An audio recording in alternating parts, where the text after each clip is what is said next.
Hello, hello. Hello. We're live. Happy Monday, all. Special guest Scott Coates again in the building. Welcome, Scott. Familiar face at this point. You don't need an intro. You're just one of the boys now. I just kind of sneak into the background. Just one of the lads. I love it. Well, boys, I mean, good you and I weekend, chatted a little bit about, but not much about the golf and how much did you consume most? I consumed more than most could consume, especially yesterday. It was. Kelsey? I did, yes, all day yesterday. So it was on from like 8 a.m. till it was great. 8 p.m. Fantastic. You've got to leave a reasonable size indentation in the sofa after a Sunday watching the Masters, especially when there's a carryover from round 3 and. Yeah, when they're playing 27 holes. I think I managed the 9 till 6:30 pretty much. That's pretty good yesterday. Yeah, That's Sky Sports. Oh yeah, I did the Sky Sports. Best coverage. Yeah, it is very best. The coverage was unreal. Yeah, Sky Sports is really good. Yeah, it was good. Yeah, we definitely saw some Masters shatter in there early, but. Well, I thought, you know what? Shout out to certainly Phil Mickelson for that was wild. 65. The old guys coming through, if you will. I mean, 65 on. It's insane. On Sunday, and what Spieth was 66. 66. Yeah, the two of them playing together, actually. Yeah. That was nuts. Yeah, I said their best ball was 14 under. Wow. I mean, that's crazy. That's wild, eh? That's pretty cool. Pretty cool. I think, it was kind of...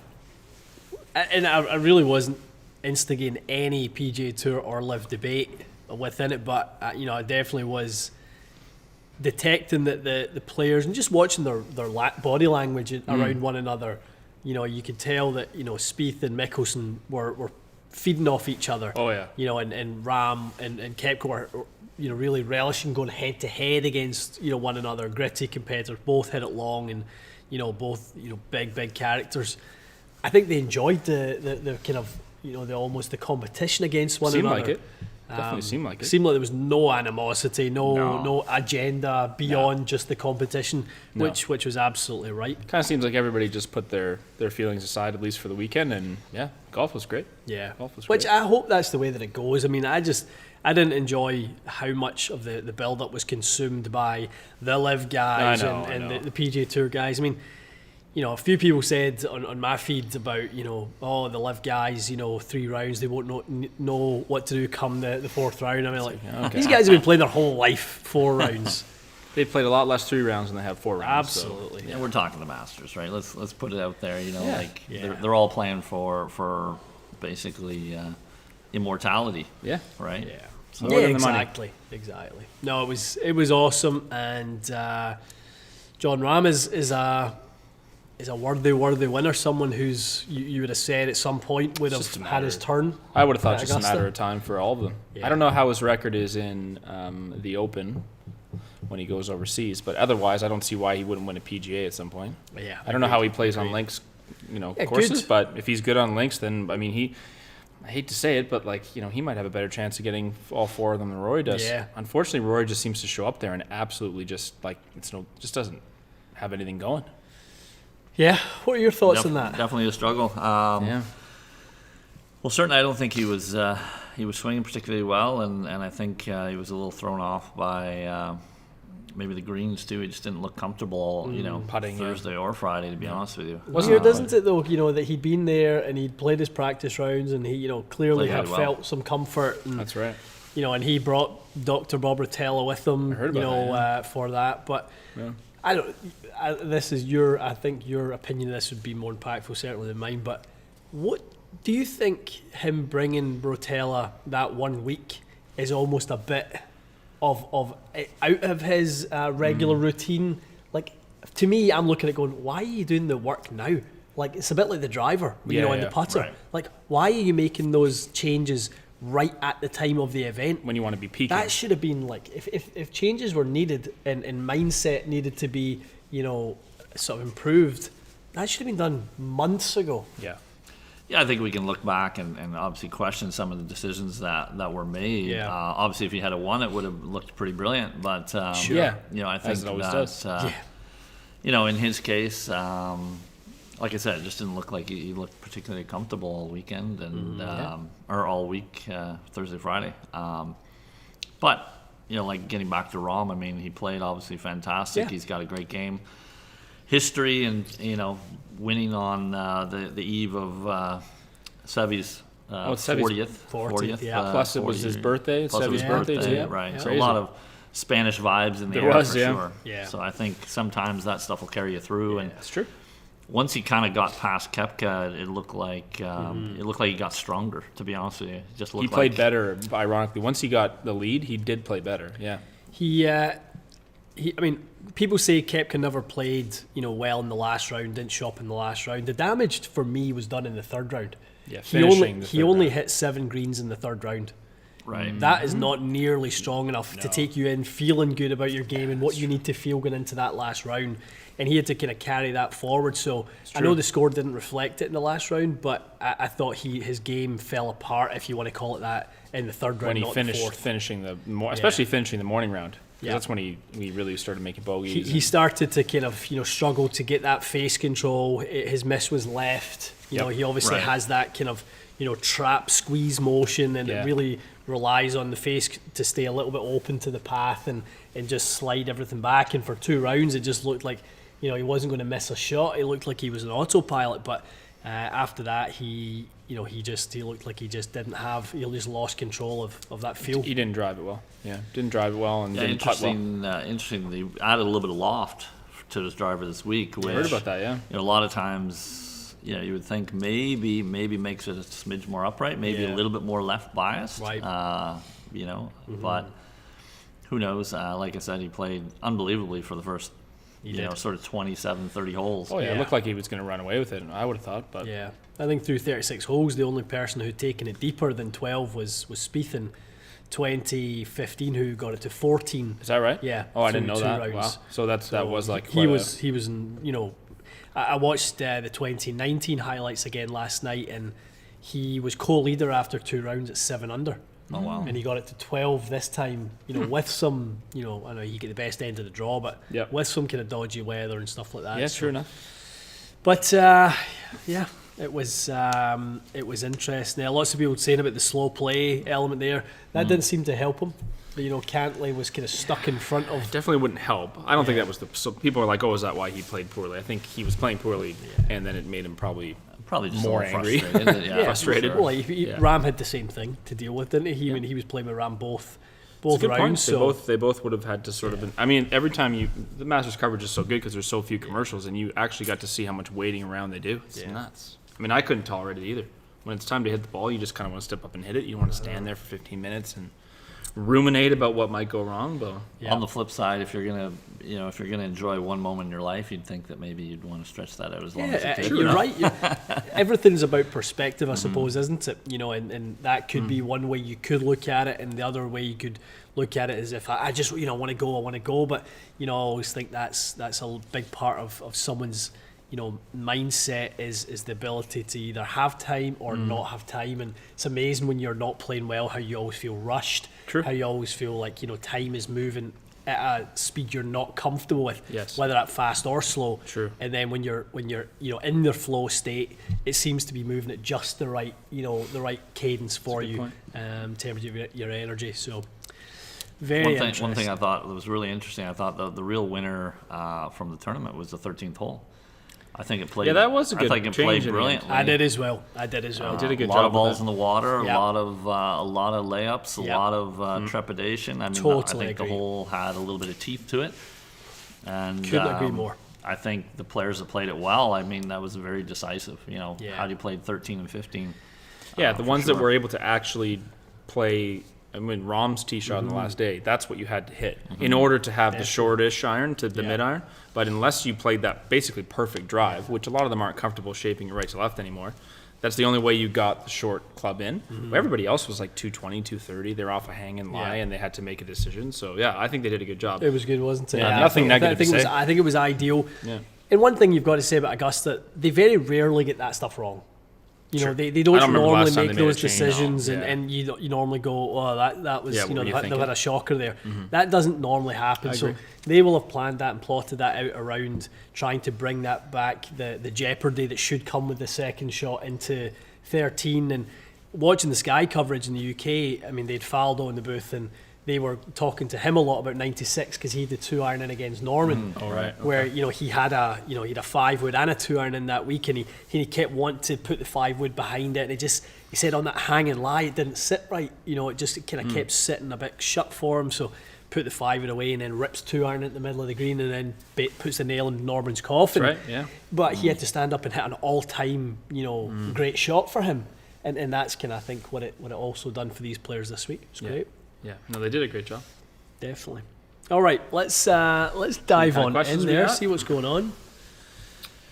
All right. Let's see. Yep. Very long Sunday for the players. Yeah, it definitely was. Saturday and Sunday, I think, were 2 long days. Super long days. When you've got that weather to contend with, and you can't keep things dry and what have you, it's very difficult. Not fun. Kudos for Tiger for trying to stick it out, but you poor guy. could see him. You could see him just miserable. just his ability to manage that pain diminish as the weather got colder and wetter. Did they say it was the foot or the knee? He said it was his plantar. plantar fasciitis. Just like fired up all of a sudden. Yeah, just literally. Yeah, he looked like he couldn't walk. I know. He could not walk. Yeah. I know. All right, guys, throw in your questions. Fire away. How about this one from Scott here? Scott has a driver, setup, and ball question. Okay, so he is neutral or slightly down on the driver. Okay. He struggles to get launch angle above 10. Swing speed 105 to 110. He's got a PXG 0211, 9 degrees, lofted up. X-Flex Demon. It sounds like that driver, Big Plus, would put it at what, 10 and a bit? Yes, 10.5. So I don't know. The driver setup seems okay. You probably want to work more on your angle of attack, Scott, to get that launch angle up. Yeah. Because it seems like the driver is going to be a higher launching model for sure. Yeah. Plus, you're not playing an 8 or anything. So yeah, I would just work on some drills to get the 3, 4 up would make a world of difference. Yeah, I mean, I would almost use your driver as a bit of a training tool. Get your torque wrench and maybe turn it down a little bit. Get to the driving range, turn it down to sort of large minus, and kind of go hit some balls, trying to get some feels for staying behind it, creating a little bit more upward angle attack. Maybe place a sleeve of balls, empty sleeve of balls ahead of your driver if you can go and hit some balls, and make sure the driver's rising up over the top of that. You'll get a little feel for that, Scott, but. It sounds to me like you're definitely the fix is needed in the swing and the setup rather than the driver. You get as much as you can out the driver as it is right now without having to change the driver. So pop that into low setting, hit some balls, flip it back to your Big Plus, and hopefully you'll have changed a few little subtle things in the setup. What do you like to say to people who come to you overly steep? Yeah, I mean, generally there's a bit of obviously an angle of attack, but also usually a path problem there too. Yep. Usually a little bit narrow, usually a little bit from the outside, and we end up sort of hitting down and squeezing them a little bit, which I think, depending on maybe the right driver, perhaps a driver that has a little bit more of a rearward CG, would that be okay? Yeah, definitely. To sort of play with. Yeah. But I think. Ideally, if we can sort of optimize that a little bit up and out, I always give it the 2 and 2 or the 4 and 4. Yes. 2 up, 2 out, or 4 up and 4 out are good sort of guidelines for probably maximizing that launch and spin loft value. Agreed. Sense. Did you guys see the sightings of the new burner mini driver? I did see a few Instagram posts. Yeah. Kind of interesting. Drew Cooper can take his head cover off the... has he been messing with it? Doesn't need to hide it anymore. Doesn't need to hide it. We've debated the mini driver's value over and over again, going nostalgic with the burner. I actually think I would like to see them relaunch a burner line of clubs. Never mind, cool. not as a specifically as a mini driver. I just think something back to TaylorMade's roots of having a fast, aerodynamic, non-technical driver. They always had the technical product, and then they had a non-technical speed product, and they always had an R and a burner. And I think right now the Stealth does a nice job at being the sort of the technical product. I just think they need a non-technical product. It'd be cool if they had revived the burner all titanium. Maybe make it a lower price point. That's the opportunity for me. Shave $200 off the price. All titanium, and then. at that point, you're doing also a little bit of market research as well. What does the market want? You know, Yeah, do they you've want a got- $500 driver? Yeah, and Which do they probably want carbon face and carbon crown? Is that truly the direction that your market wants you to go in? I know they're, you know, probably fairly stubborn, and They've made that choice, kind they of. have Yeah. they're going to walk that path now, aren't they? I But think so. I think they do really well with it if they just brought that loft down a little bit more and said, okay, we're going to make a 10 or a 10.5 yeah, mini driver, because I think there are some players that would prefer it if you've got the ball speed off of it. And for some people, they just like that smaller footprint. They feel like they can hit it straighter. I would say I'd love to see a 360 to 400 cc head come out. That was super hot. I'd be interested in that just from a look perspective. Yeah. But You get people that would take an interest in it. That's for sure. yeah, I think there's a bit of a market. The problem is when they make it at 13 and 11 or whatever. I think there's 2 lofts on it. there is normally an 11 and a 13. Yeah, 11 is where it starts. Yeah. It's kind of like strong 3-wood territory where sure. for some players there's a redundancy there. But if you could really flip it out and say, actually, this is as fast as some of the other products, Yeah.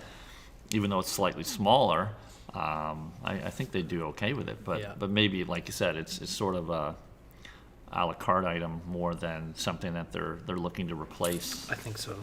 And they seem to make one every couple of years. Yeah, I would love to see the sales numbers. I would as well. I'm really curious. Yeah, Like, do you really that's- sell a lot of these? I know. Because I never played with anyone that has one. Me neither. Ever. Me neither. And we retrofit the odd one here and there. Do you? Okay. Yeah, occasionally. But not a common sight. Yeah, and I think I always, in my mind, it comes back to me that we always have this conversation about, is there an actual need for it? We generally come to a consensus that there's not because really. of volume. And then we can get it in and test it, and we go, oh, it's actually quite good. Kind of fun, yeah. Yeah. I think And, it's just a fun club. I mean, over time, like if you set someone up with Arcos and did their driving numbers, I don't know how many people could possibly drive it better with that. Yeah. I get the shorter shaft argument, but it's also a tiny head, so you have to strike it better. Yeah. I mean, if you tow that, it's Yeah. it's like towing. Well, it's like Brooks towing his first tee shot at the Masters. If you tow that, he's like, they asked him how come it went left. He's like, I towed it. Yeah, That's yeah. it. So nothing else was wrong with the swing. He just hit it in the toe. It's a smaller head. It doesn't resist that twisting as much. So, yeah, I like the retro look of it. I think it's cool. I think people will buy it. I don't know. Is it really a necessary item, or is it a bit of a kind Like of you said, for price marketing point, it piece? might be kind of cool. Yeah, yeah. If they make a burner driver, would be cool though. I mean, who knows? Interesting thing was how much old tech we saw at Augusta, with There was Dustin a lot of Rose old going stuff. back to his M2. M2 and He Brooks went way going back. to his M2 3-wood. Yep. Nike Vapor. That's right. Driving Those iron? two have never been out of the bag that I know of. He just keeps those, and it was cool that he switched drivers Yeah. to the Strixon. He was hitting it well Yeah. for most of the rounds. Yeah, I think we're seeing players be more comfortable with playing some of that older stuff that just works for them. I mean, what year was that driver from Dustin Rose? Is that a 2017? club? 16. I mean, that's crazy. Yeah, What was somebody 2017 using was an 8-year-old driver. Yeah, 2017 not was the common. M2 Geotech. That was the next. Yeah, I remember that one. That was the Brooks's 3-wood is from that Gen 2 M2. Yeah, crazy. Interesting. Yeah, no, I mean, especially after Rosie won with the Paradigm. That's That's right. true. You know, Right. he wins with Paradigm, then all of a sudden Goes goes back to M2, which I just found odd. That's true. That is. But odd. I'm probably the last person that should be, Yes. abusing anyone for. For changing no, clubs. you're just joining in. Yeah. Joining in. Honestly, my head's pickled. Uh-oh. Absolutely pickled with it. I hit some the other day and I was like, oh, it's got a. It definitely has a longer one, but it definitely has a miss in it. So now the miss is you're remembering the miss. I'm remembering that slightly high strike is a little bit too penal. And then I go back to the the ping and I go, oh, I don't really like launching it. To get the spin low, I need to launch it low. And then I hit my TSR3 and I was like, oh, that's nice. And then that was kind of almost boy. like the middle ground. Oh Yeah, no! yeah. There we go. I know. You're gonna Maybe he's back to change the rule. 17 clubs allowed in the bag. Was it Lou Stagner said? He said, he said you've got to pick your clubs based on where you play. I think I might have all 3 drivers in the Sure. rotation. There you go. He did say that. He said you should swap up different clubs based on the course. You get the irons reshafted. Either being done today. lovely. Yep, shafts came in, ferrules came in, so they're being done today. Wow. With lovely. my wedges, maybe. I don't think they're on the same bench as your wedges. Yours are with Brian. Oh, are they? But yeah, Up mine to are. sweet talk, Brian. You have to, send Okay. them a little love. But, What did you guys think of Sam Bennett's swing? Look, a few people have asked that. The young lad, the amateur. Yeah, I mean, What do you see there, Scott? You know, that's sort of a lot of, let's say, the modern swing. We call that slightly non-planar mechanics, where the club kind of goes back on one line. And, Yeah. You know, the club and the hand path kind of travel on different lines on the way down. Yep. Great way to swing. It requires an awful lot of side bend, as we see. Which he at has. the I time. don't think I've ever seen anyone with more side No, bend. I know. He's almost like horizontal in Yeah, his upper body. shoulder, It's yeah. unbelievable. Yeah, you know, he's obviously a strong, athletic kid. Yeah. It can move and flex and bend. I certainly wouldn't recommend that to most golfers that are playing this game, unless you've got some superior support in your L4, L5, S1. does look like over time that, given as your body evolves and doesn't want to give you the same level of flexibility, that could become a challenge. Well, especially at speed, right? We Yeah. see Mr. Zalatoris had surgery on Saturday. Did he really? Yeah. He had to have it was- surgery? There's a report this morning. Oh, I didn't know that. Had surgery, microdectomy. Yikes. So he's out for the rest of the season. Is he really? Oh, the wow. whole year? The whole joking. That was what was in the press release. Wow. So unfortunately, beware of the back. I think that's always been a bit of a case in golf, but I think there are some movements that are probably okay. I would say no movement is really great in the golf swing for your back at True. at high speed. Yeah. Faster you go, the But I think more impact. there are probably some things that you can do to maybe lessen that, and being able to side bend and crunch and do all those things at the Yeah, same time yeah. and rotate very rapidly. He's way open at impact. isn't he? Very difficult on the lower back for sure. It does look like a young person's. Having said that, motion, I doesn't thought he it? played with great maturity. I mean, he's great. It's great to watch. I loved his press conference. He said, "Listen, my best game is good enough to be Yeah. out here," and It was. it certainly was. And I think I don't know if the moment kind of caught up to him a little bit at the end, but For sure, didn't it? You could see in his face that he was carrying a lot of emotion, which was maybe an indication of how present he was during the round. That it only got him then. Finally did he Very let much. let that switch go? That he let the emotion come to him, because he was definitely, as he'd walked through the tunnel towards signing the scorecard. You could see him. He kind of went for the eyes a couple of times and. I mean, I would have loved to see him make that last putt. I think it would have got him into the top 12. Oh, which would have was given it? him, I thought he another was two invite. back of that, but that's yeah. I thought it was maybe the last putt. But anyways, yeah, great performance, obviously. Amazing. Texas A&M star, and obviously he'll have some sponsors waiting for him when he decides to turn pro. Sure will. Yeah. No, it was nice to see the reception for him this morning and stuff like that. So, seems like a good kid with a good attitude to not getting caught up. I think all the talk at the start of the week was about Gordon Sargent and his ball speed and club head speed being 130, 200 ball speed regularly, and then he just goes about it. And he says he plays golf, not golf swing, which I really really like. The problem is at that speed, I think that anybody really at the speed, we saw that with Bryce in the last couple of years, is just the precision on your distance control at the Masters is probably unequaled in any other tournament, maybe the U.S. Open. Totally. Where if you can't hit your numbers within a yard or two with some consistency, you just cannot get anywhere close to those pins. It's true. And there were multiple times, the young man blew it over the greens and got himself into a world of trouble where you just, literally could not do anything from. So I think if you're going to have that type of power, which is very impressive. I mean, he stepped up on Thursday morning, hit it 360 down number one, had 90 yards or something Did he really? into that green. Wow. Which is very impressive. But, Very impressive. like I said, if you can't control your yardages with the irons, I think it's a tough place to play golf.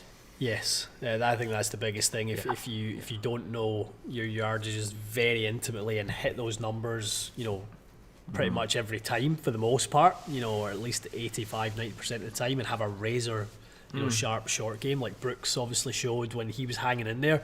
His short game was incredible, Very and much. then it at the wrong time, that let him down, and he stopped making those up and downs and those clutch, putts, yeah. 6-8 footers for par and stuff. You need to make ground there. So. Yeah. Well, that's sort of, I think, true. where the turning point was, when you see a player start to miss those sort of 4 to 8 footers that they were just running in earlier in the rounds, and they seem like they can't buy a putt at the end. Yeah, that's it. And I mean, everybody obviously has some of those, but Rahm made the one on 17 that he kind of maybe was a little bit ahead there, but he made that 6-7 footer there. That's right.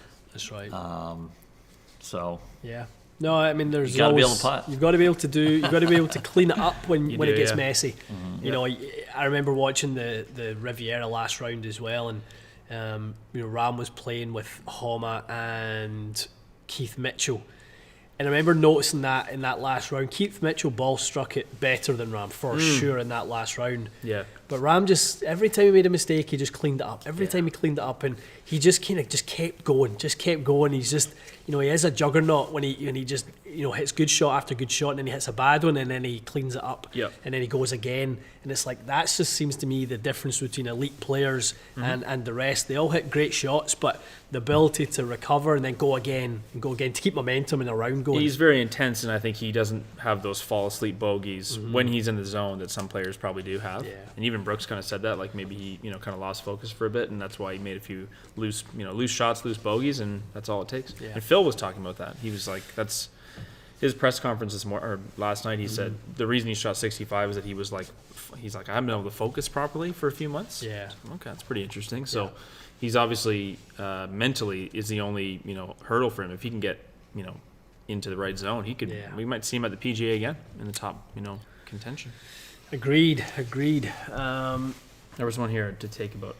This is from Sam here. Sam's asking about a Ventus TR. So he's got Ventus TR red in his 3-wood, but he's got a 7-wood that he wants to shaft up. They don't make an 8S. Is another 7S okay in his 7-wood?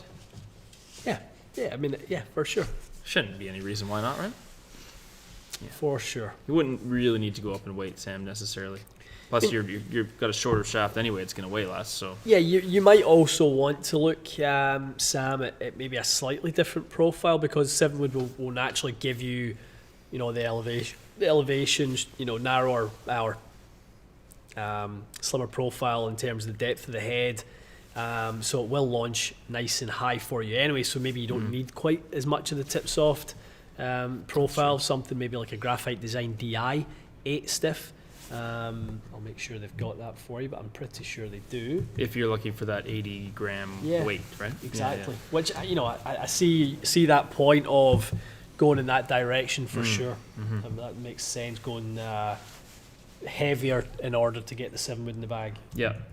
there's definitely a ton of 7-woods in play this weekend. Seemed like there was a bunch. Hovland, had one, and Phil had some sort of a little weapon like that. He's got it's kind of it's their UW, I think, that he uses. It looks kind of like a small wood, basically. Right. Yeah, I would say a DI 8 stiff would Nice.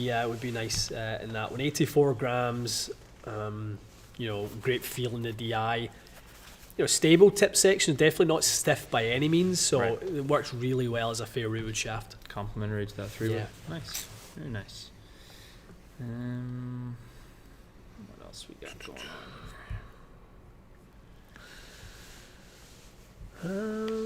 John is saying, any real benefit to hard stepping your iron shafts or go with a different profile? That's an interesting question. It is. I think it's designating the flex or assigning a flex to it is as important as really any other design characteristic of the shaft. So yeah, you definitely want to make sure that you've got the flex in there for the right reason. Maybe it's when you're in between flexes, you like to swing hard rather than soft. That's one consideration or one question to ask players is, if you're in between, if I see somebody who's maybe somewhat in between flexes, do you go, I like to hit soft shots when I'm in between. I don't like to go hard at it. Right. So that's the conversation. I always go back a little bit in terms of flex. I could play X, but I tend to play S+. Makes sense. In that, because I dial it back, not dial it up. So And I'm the opposite. yeah, you go I'll club down and harder. swing hard. Exactly. Yep. Which is why I'm more suitable to something in a stiffer range. stiffer That side, makes a lot of yeah. sense. You never thought of it that way.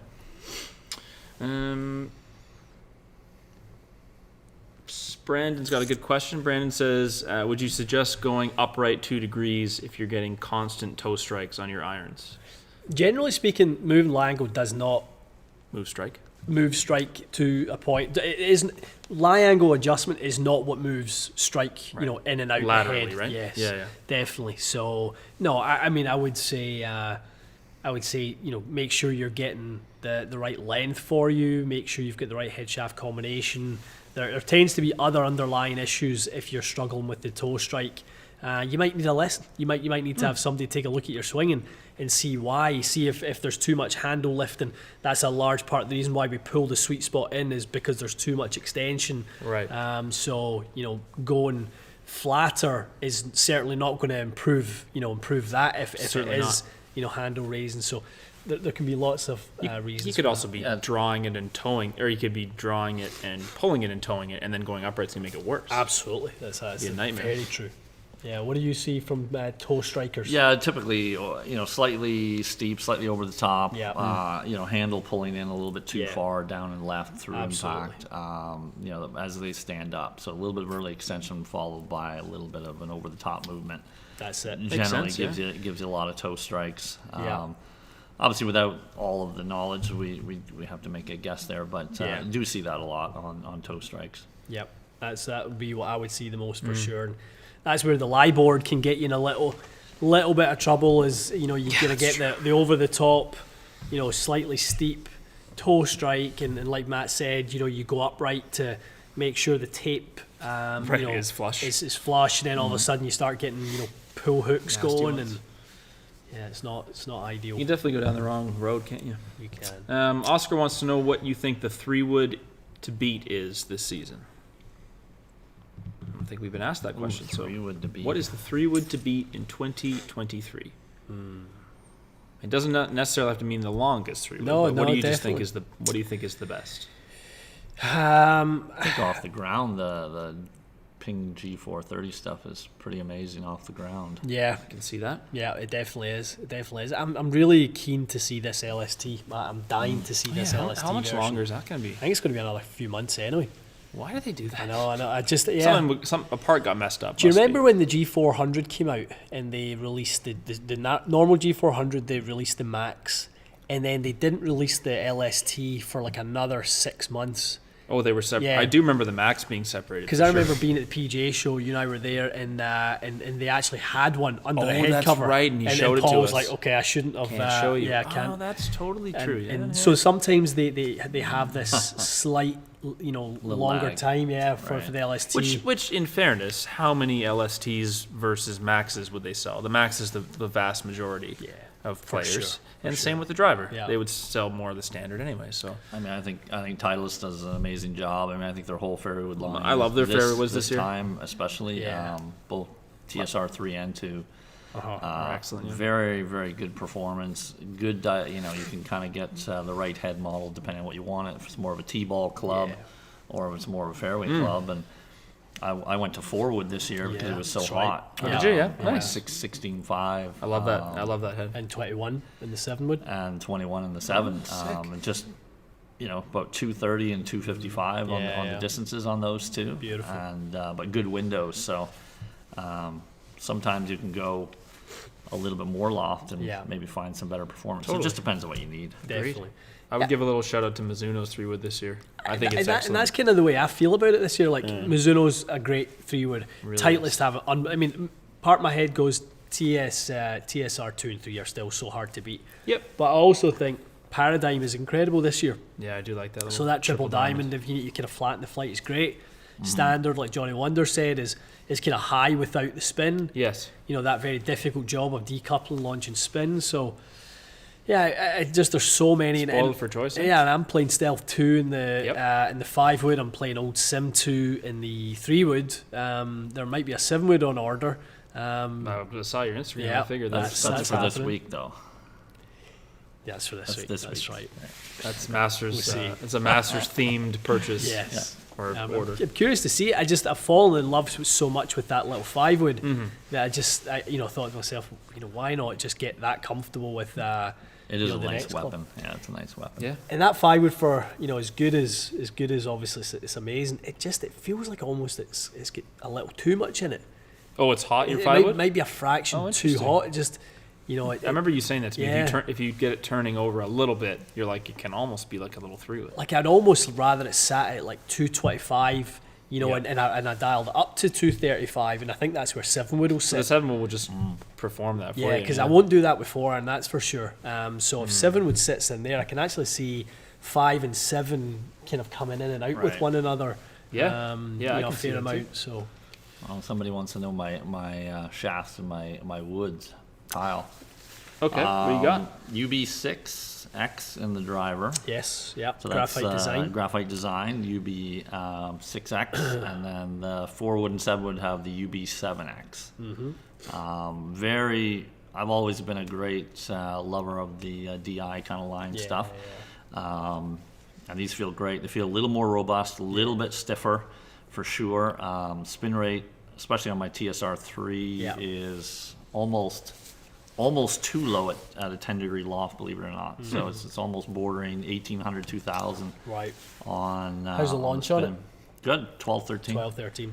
So Definitely launch get is some great. yardage then, Yeah, I'm picking up some yards with it for sure. So definitely a great combo. But that UB shaft is everything I want in the shafts for me anyway.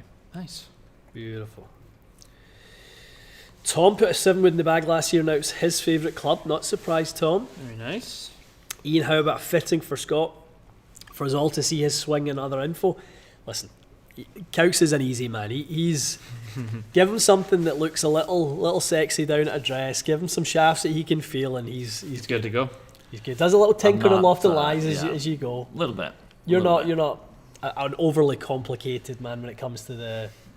I would say I like though, traditional. you like traditional, Yeah, you but you definitely. do like intricacies, especially in wedges. You like subtleties.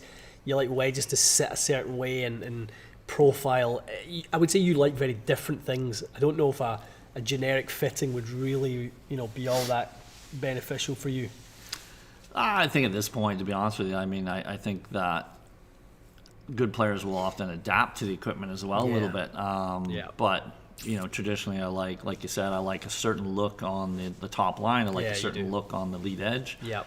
The Turf sole- interaction's important for Turf you. interaction's massive for me. I like blades. I like thin soles. Yeah. Fairly sharp leading edges. And then wedges, I like a pretty squared out look. Don't like a round wedge. Don't like grooves that go all the way to the toe. Yeah. Just visually, I don't Okay. like that. Yep. But again, I mean, that's a lot of years of playing with equipment that I like. So Yeah, and the titles guys know you well at this point. You've been with them for 25 years or whatever it's been, something along those lines. So, I'm sure they just go, same again I'm or pretty, equivalent. Yeah, pretty boring. I don't know how many sets of irons and woods. I just say, okay, send me the new stuff with Yeah, the same shaft, yeah, same specs. There's usually a little monkeying around with the lie angles and so on. Just as I think over the last 30 years, as lie angles have gotten more upright and the length has gotten longer. Yeah. I've had to adjust a little bit. I used to be maybe standard to 1 degree upright. Now Yeah. I'm basically 2 degrees flat. Right. And like on their spec charts, and it's just that the length of the clubs have gotten longer. Sure, and yeah, that's true.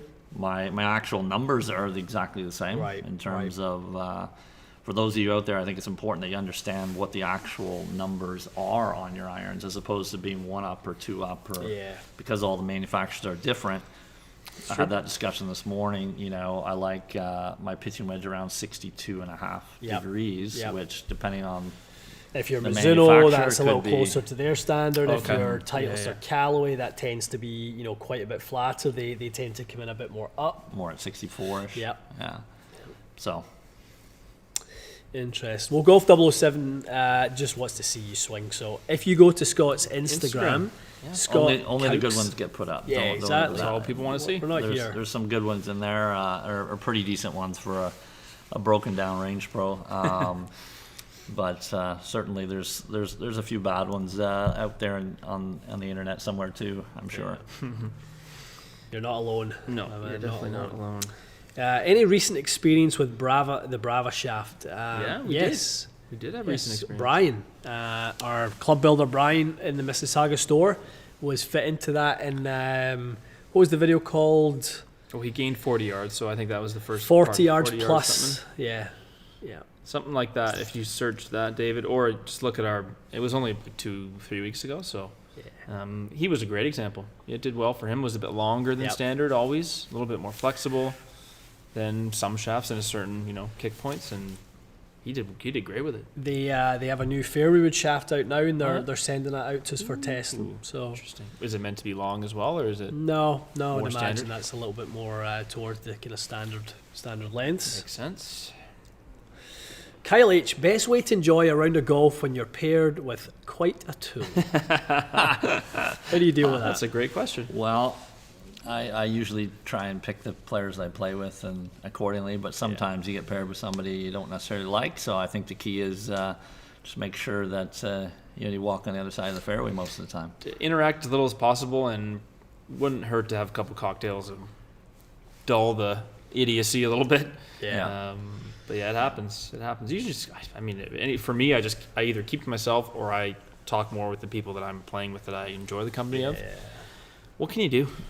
What can you do? Some people are a little bit intolerable. Can't let it spoil your day or your game, right? Especially if you're out there for once a week or whatever. So you don't do it on purpose, like Scott said. You obviously try to control your playing partners if you can, but if it happens, chalk it up to it happens. I remember playing a pro event. It wasn't at the championship course at Turnberry. It was at the time it was called the Kintyre, and I knew one of the lads I was playing with, really nice lad from Musselburgh Golf Club, Callum Smith, lovely lad. We'd played a bunch of events together, and we're playing this with this other guy I still remember, but I won't name and shame him in case somebody knows him who's watching. And we're going down the first fairway, and Cal and I are just catching up. Nice to see him and stuff, and we kind of turn to this other guy and we go,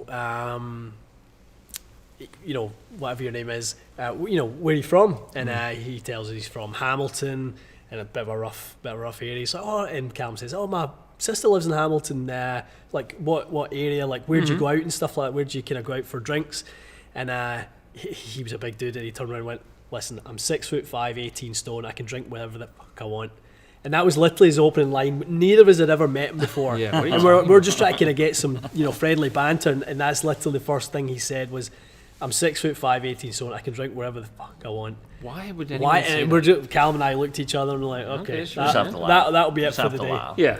Yeah. Nice playing with you. I literally don't think either of us literally spoke a word to him the rest of the round. It was literally just like, okay, you can do your thing, we'll do ours.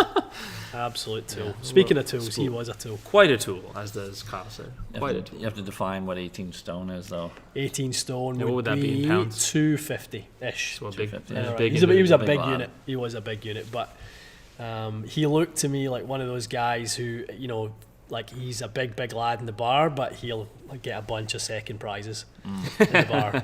He'll always come up second best. Yeah, that sounds about right. Yeah. Okay, let's take two more. Then we got some filming to do. What we got? A few of my lads, John Verheyen. Nice. John. Nice. Okay. John, what's John in? Some T100s TXG built. Good lad, John. 4 and 5. Okay, so he's got a little progressive lies. 61 and a half, 68, 62, 91, 62 and a half. I think I picked up progressive lie angles from TXG. Great. Yeah, I mean, we've talked about that a lot in the past, especially players who we talked a little bit earlier about that kind of, a little early inside and over the top, a little bit of a steep chop. Yep. Typically, the long irons need to go a little bit more upright, and the short irons need to go a little bit flatter to kind of manage that. And you can actually end up having something that comes out. There's a fairly flat line in lie angle. You can maybe go between like 61 and 62, 62 and a half, and that's throughout the whole set. Wow. Yeah. Oh, okay. Yep. And I think that's kind of, yes, pretty Is that much basically what John's doing there? Yeah. So he's got, so if standard 4 iron comes in at 61, standard 5 is 61 and a half, and then he's a little bit up in the 4, standard in the 5. He's a little bit He's standard in the 6, flat in the 7 and 8, and then he's flat in the 9 and pitch and wedge. And So all the wedges. does that make sense for John with his delivery a little bit? Yeah, a little bit for sure. I think as John probably gets a little more shallow, I think he'll probably need to maybe flatten out long clubs a smidge, just to not overdraw them. But Right. you know, definitely had a little bit in and over look early. Yeah. But I think it may change as he gets more. He's kind of an inline braking pattern, Right. constant radius type stuff. Okay. Mostly push draw. So Okay. if it starts to overdraw, John will chat about that, but it might be just a little bit of a slight lie angle adjustment in the long clubs. Nice.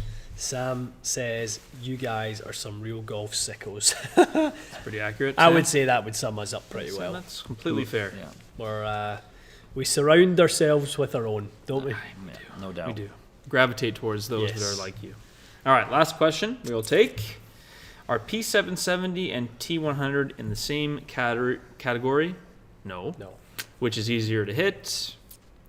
Probably P770 by a little bit. Yeah, for sure. But they're a hollow For the iron. most part, yeah. I mean, I would say there might be the odd person where turf interaction or something is the big unsuitable. variable. Yeah, where forgiveness depends what you use to define forgiveness, or depends what forgiveness you need, because they definitely have different properties in their design. So, you know, you might find it's turf interaction, and that I would give, you know, the T100 with a pre-worn leading edge, you know, a slight edge on that. I think from a distance control or standard deviation on spin and ball speed, you know, it's another thing. If forgiveness is what you need in terms of your Yeah, misses are a little bit long and short, I think you can really shorten that up. So I think it's important to define what type of forgiveness you need before you go looking for forgiveness. They can come in different ways. Very true. Yeah, P770 is a little bit more of a distance. It's not by much, but it's slightly more distance orientated and a little bit faster ball speed. Not necessarily going to be as consistent on The question is it forgiveness or forgiveness? Did you say forgiveness. forgiveness? Forgiveness. They're still Forgiveness. running that ad during the Masters. Oh yes.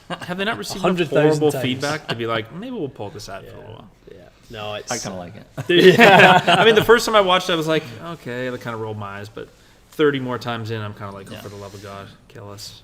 The Bold Yemen has dropped into the chat. Happy Monday, fellas. What courses have opened in TO? All the city courses are open, I think. Yep.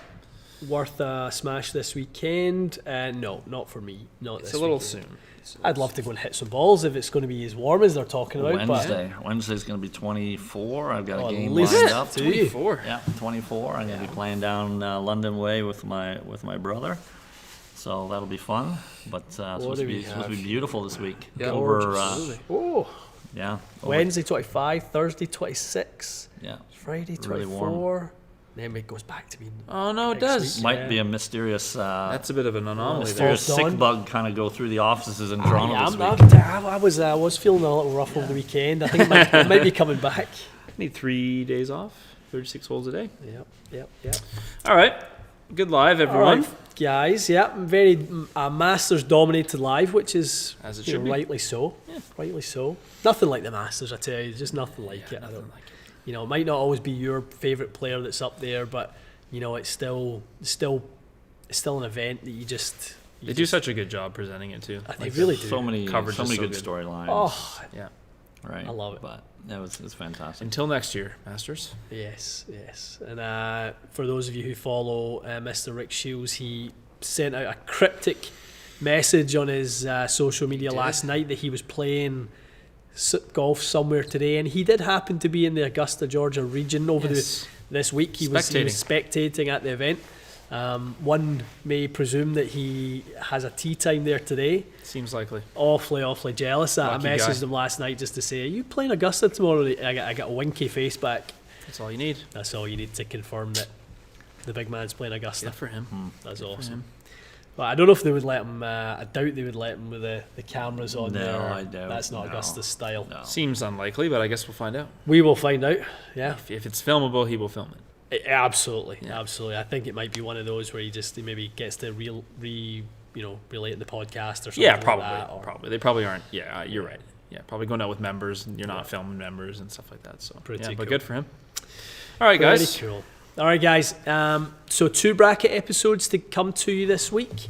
For those of you who are in rabid demand that the Wilson be added to the bracket. It's over here somewhere. You have had your wishes granted. We are including the Wilson Dynapower in the bracket now. Late edition. It will be a triple threat match for those of you who follow WWE. That's right. Yeah. That's a good Tables, ladders, and chairs. That's a good one. There you go. So it'll be PXG, Cobra, and Wilson in the triple threat. We'll have some Swing Journey videos because God knows we need it. Yep. I sure saw Scott's here to help us. Sprinkle some dust. Yeah. He's an ER doctor today for me. Emergency Yeah. swing doctoring needed. Lobotomy. Oh, good. Yeah. Lobotomy. Full lobotomy. If you don't mind. Let's start from scratch. Start again. Too much damage has been done. All right. Okay, guys, have a great week. We will see you next week. Yes.